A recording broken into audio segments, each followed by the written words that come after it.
jenazah korban pesawat ATR 42500 ditemukan di tebing Gunung Bulu Sarau. Terkendala cuaca, evakuasi dilakukan pada esok hari.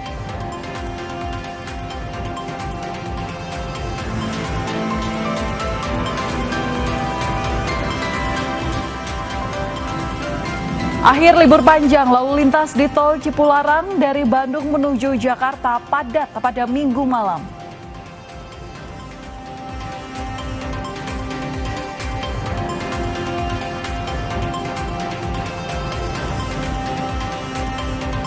Banjir masih menggenangi Jalan Boulevard Barat Raya, Kelapa Gading, Jakarta Utara. Pengendara terpaksa memperlambat laju kendaraan.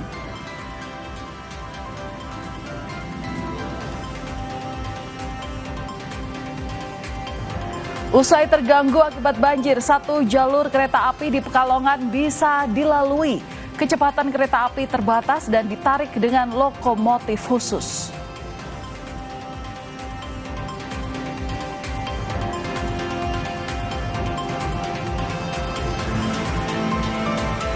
Sinkhole di Kabupaten Aceh Tengah, Aceh meluas. Ukurannya membesar hingga hampir menyentuh badan jalan.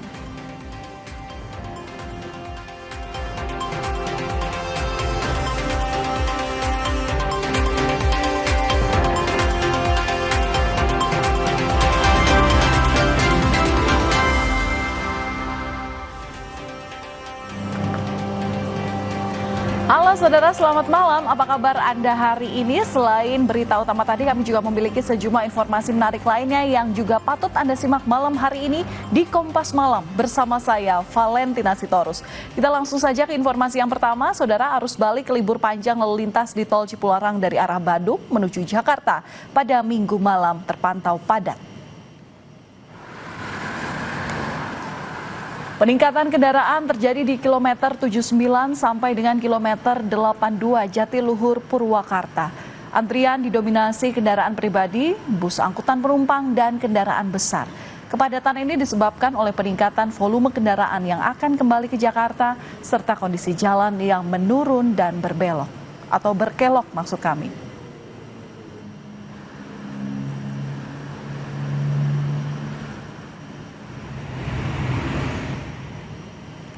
Arus lalu lintas Tol Cikampek pada Minggu malam padat. Kepadatan kendaraan ini mulai terjadi sejak kilometer 66 hingga kilometer 48 tanjakan Tol MBZ arah Jakarta.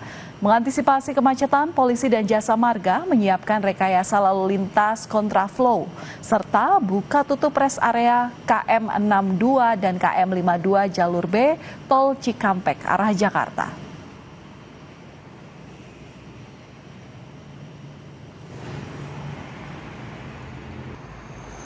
Laporkan situasi terkini ganti. Untuk kondisi saat ini, sementara proses evakuasi. Kondisi cuaca terselimuti kabut, jarak pandang 1.000 meter.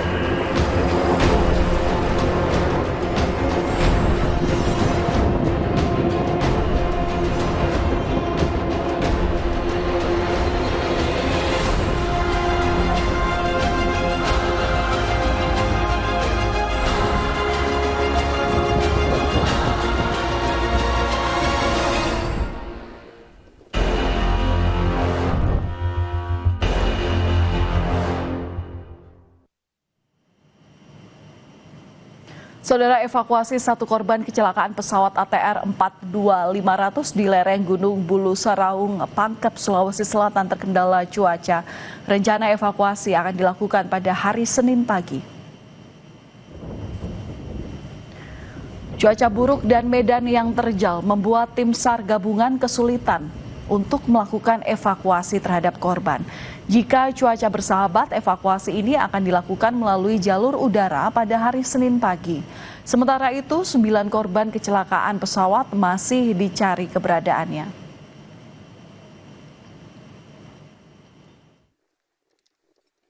Masih mencari opsi tempat untuk dilakukan evakuasi besok pagi dengan menggunakan karakal. Kalau memang besok cuaca tidak memungkinkan untuk menurunkan hoist, kita akan mencoba untuk berkoordinasi dengan masyarakat setempat dan teman-teman Manggalakmi untuk memberikan untuk mencari jalur yang terdekat dan termudah untuk melakukan evakuasi. Sejumlah keluarga korban dari berbagai daerah tiba di Makassar untuk menjalani tahapan antemortem. Setibanya di Makassar, keluarga korban ini langsung menjalani pengambilan sampel DNA berupa tes darah dan air liur. Sampel ini digunakan untuk kepentingan pencocokan data dalam proses identifikasi. DVI Bidokes Polda Sulawesi Selatan telah disiagakan untuk proses identifikasi korban pesawat ATR 42500. Proses identifikasi ini terpusat di Rumah Sakit Bayangkara Makassar.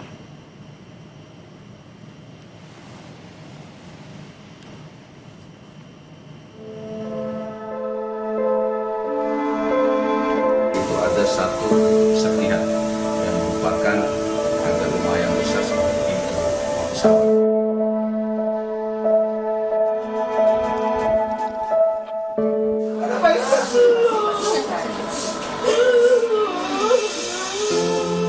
Kabar kecelakaan pesawat ATR 42500 di Maros, Sulawesi Selatan seketika mengubah suasana di rumah keluarga korban.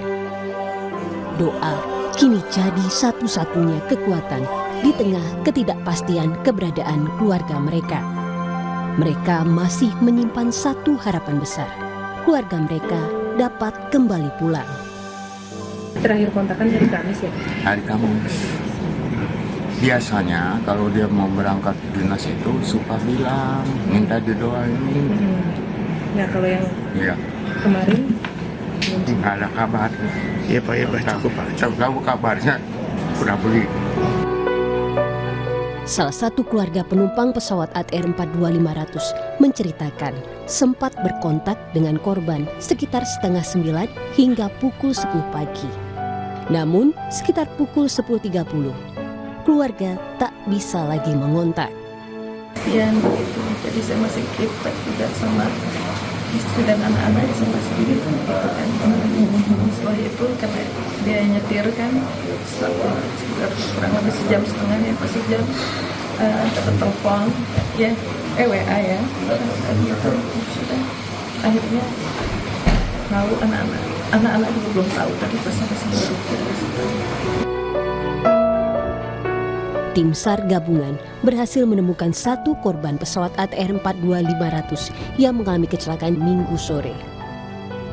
Jenazah ditemukan sekitar 200 meter di bawah tebing curam. Tim SAR saat ini tengah berupaya untuk mengevakuasi jenazah.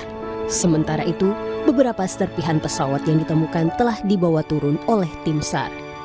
Berapa serpihan yang sudah berhasil dibawa turun oleh tim SAR kita. Kemudian ada berita yang cukup menggembirakan. Beberapa saat yang lalu tim kita juga sudah menemukan jenazah dan sekarang jenazah posisinya sudah masuk kantong. Dan tim sedang keras untuk menaikkan. Polda Sulawesi Selatan telah membuka posko antemortem dan postmortem di Rumah Sakit Bayangkara Makassar. Satu persatu sampel DNA dari keluarga korban telah diambil untuk memudahkan proses identifikasi. Tim Liputan Kompas TV.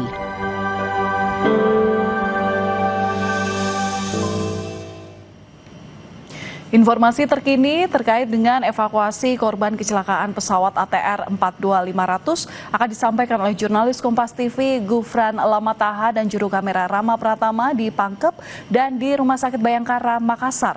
Ada Wafik Aziza dan juga juru kamera Arif Tirtana. Kita ke Gufran terlebih dahulu yang ada di Pangkep. Gufran, selamat malam. Jadi rencana proses pencarian besok pagi akan berfokus pada apa? Selamat malam Valen dan juga saudara, betul sekali. Tentu saja besok fokusnya adalah bagaimana bisa menurunkan ataupun juga mengevakuasi jenazah atau korban dari jatuhnya pesawat ATR 42500 yang sudah dikonfirmasi oleh tim gabungan sejak siang tadi, karena memang usaha ataupun juga cara-cara yang sudah dilakukan oleh tim gabungan dari siang hingga malam hari ini belum membuahkan hasil karena memang ada beberapa kendala. Kalau kita melihat memang kendala yang dialami diantaranya adalah kabut yang berada di puncak Gunung Bulu Saraung, terus kemudian juga letak jenazah ini yang berada di lereng Gunung Bulu Saraung. Jika dari puncak kalau ditarik garis lurus ini kurang lebih 200 meter, terus kemudian juga angin nih yang berada di puncak Bulu Saraung juga ini kemudian menjadi faktor-faktor yang menjadi kendala selama ini untuk jenazah hingga saat ini belum bisa dievakuasi. Memang rencana dan juga beberapa skenario sudah ditetapkan dari pihak Basarnas maupun juga dari BPBD sendiri. Kalau memang ada area yang lapang di atas bukit nanti akan dilakukan evakuasi melalui jalur udara. Itu pun Valen dan juga saudara kalau Iya, Gufran, bisa dilanjutkan?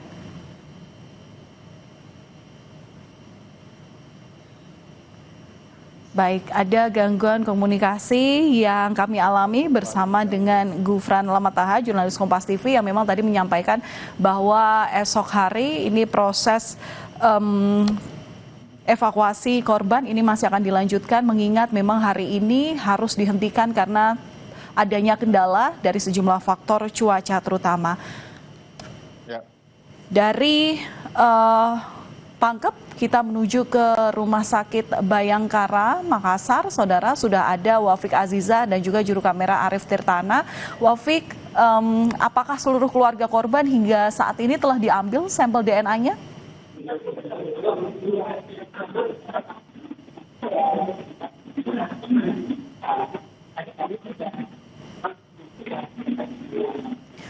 Wafik, kami belum bisa mendengar suara Anda dengan baik. Baik, kemudian malam ini Valen dan juga saudara ada 3 keluarga korban yang datang di Bidokes Polda Sulawesi Selatan untuk melakukan berbagai prosedur antemortem. Di antaranya adalah ada dari Bandung, Jawa Barat, keluarga dari Esther Aprilia, orang tuanya hadir malam ini di Bidokes Polda Sulawesi Selatan. Kemudian juga ada keluarga dari Florencia Lolita dari Tangerang, kemudian juga keluarga dari Dwi Perdiono dari Bogor, Jawa Barat. 3 keluarga korban ini datang ke Makassar, kemudian setibanya di Makassar langsung melakukan berbagai proses antemortem, di antaranya adalah mengisi formulir data identitas keluarga dan juga identitas korban, kemudian juga nantinya akan menjalani beberapa pengambilan sampel DNA berupa darah dan juga air liur untuk keperluan kecocokan DNA dari keluarga dan juga korban dari jatuhnya pesawat ATR 42500 di Kabupaten Pangkep, Sulawesi Selatan. Saya ingin mengajak Anda, saudara, untuk melihat saat ini adalah proses tim Dokpol Bidokes Polda Sulawesi Selatan untuk melakukan interview kepada keluarga korban agar kiranya proses identifikasi nantinya bisa berjalan dengan lancar. Keluarga yang datang untuk melakukan proses antemortem, saudara, juga diimbau untuk bisa membawa data identitas korban seperti ijazah. Ini salah satu penunjang agar menjadi keterangan tambahan bagi tim DVI Polda Sulawesi Selatan. Kemudian selain prosedur antemortem pada malam hari ini, tim dari Bidokes Polda Sulawesi Selatan, saudara, juga akan memberikan dukungan dan juga pendampingan psikologi bagi keluarga korban yang membutuhkan. Yang pasti malam hari ini di belakang saya keluarga dari 3 korban pesawat ATR 42500 yang jatuh di Pangkep, Sulawesi Selatan saat ini masih melakukan proses antemortem. Nantinya beberapa data sebelumnya dari korban lain juga sudah dikumpulkan oleh tim Bidokes Polda Metro Jaya, kemudian tim Bidokes Polda dari Polda Jateng, kemudian juga Bidokes Polda Jabar, ini juga sudah membantu tim Bidokes Polda Sulawesi Selatan untuk mendatangi langsung keluarga korban untuk proses antemortem. Jadi untuk keluarga korban yang tidak bisa datang ke Makassar, Sulawesi Selatan, artinya tim Bidokes dari Polda masing-masing daerah akan mendatangi langsung keluarga korban untuk melakukan proses antemortem. Rumah sakit Bayangkara, saudara, ini menjadi rumah sakit rujukan di mana nantinya seluruh proses identifikasi dari korban dilakukan di Rumah Sakit Bayangkara, dan tentunya Polda Sulawesi Selatan juga akan memastikan bahwa seluruh proses identifikasi korban ini akan dilakukan sesuai dengan standar DVI dan prosedur forensik yang berlaku. Dari Makassar, Valen. Baik, terima kasih atas laporan lengkap Anda, jurnalis Kompas TV Wafik Aziza dan juga juru kamera Arif Tirtana dari Rumah Sakit Bayangkara, Sulawesi Selatan. Dan sebelumnya juga kami mengucapkan terima kasih atas laporannya dari Gufran Lamataha dan juga Rama Pratama. Terima kasih, sehat selalu kawan-kawan. Saudara, kami akan kembali usai jeda dengan informasi mengenai banjir yang masih menggenangi Jalan Bolo